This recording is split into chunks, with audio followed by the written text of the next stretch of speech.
Let's take you through that F chord.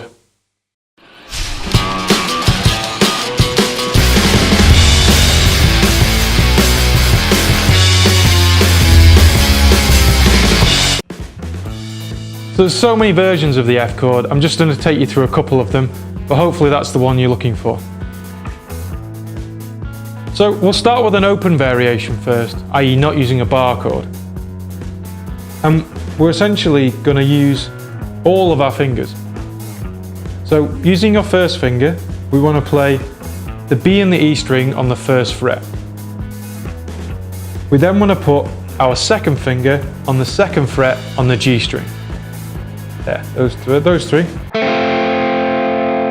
So you can hear the chord coming together already. And then we put our fourth finger on the D string on the third fret.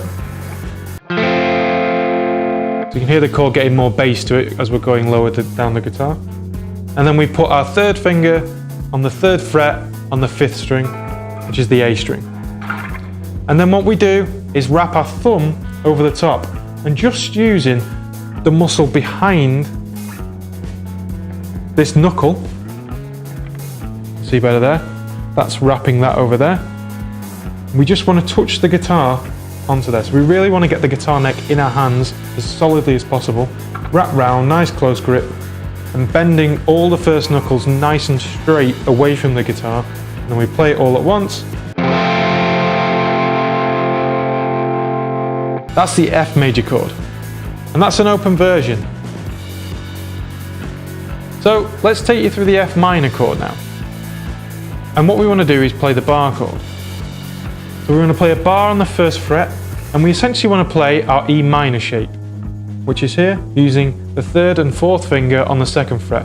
But we move that upper fret to the third fret, put the bar on, and that's taken E to F.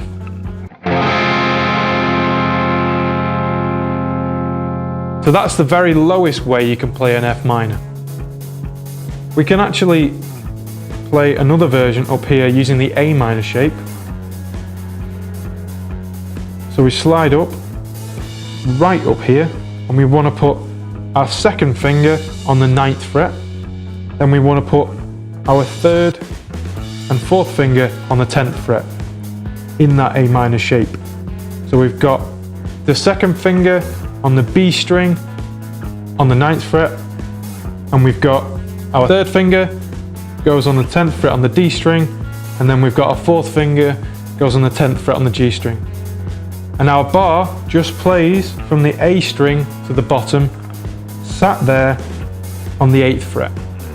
We want to miss the top string or mute it with the top of our finger. So that's an F minor there. And it really depends on what kind of song you're playing or what kind of song you're writing as to which chord you want to use. They're both F minor, but they just have different sounds.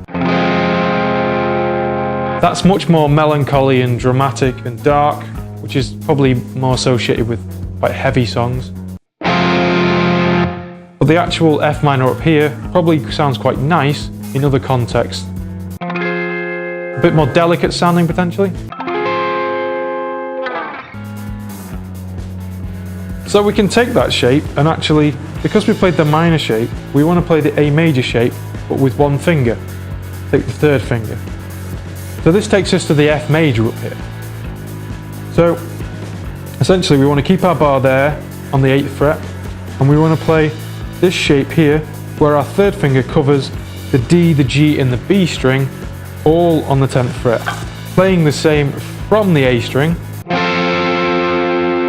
go major, we go to F major. So we go F minor, F major, F minor, F major. And it's really important to bend that first knuckle away from the guitar as soon as you can. It will be a bit painful to start with, but just crack on and we'll get through it. So if we go from the F major bar chord now down the bottom end, taking you all over here just to keep you on your toes. So you've got the first finger goes right across the first fret, and then we basically put an E major shape on after that. If we imagine the nut is moving up one fret, that's the easiest way to think about it, and we're using this first finger to simulate that first nut. and then we put our E major shape on. So we play our second finger on the G string on the 2nd fret, we then play our 3rd finger on the A string on the 3rd fret, and we put our 4th finger just below the 3rd finger there on the 3rd fret on the D string. So that's a different way of playing it, and you can obviously move this up wherever you want. It's the same with any of the chords, they just change in terms of tones and semitones. All the F chords you could need for now. Thanks for listening, see you later.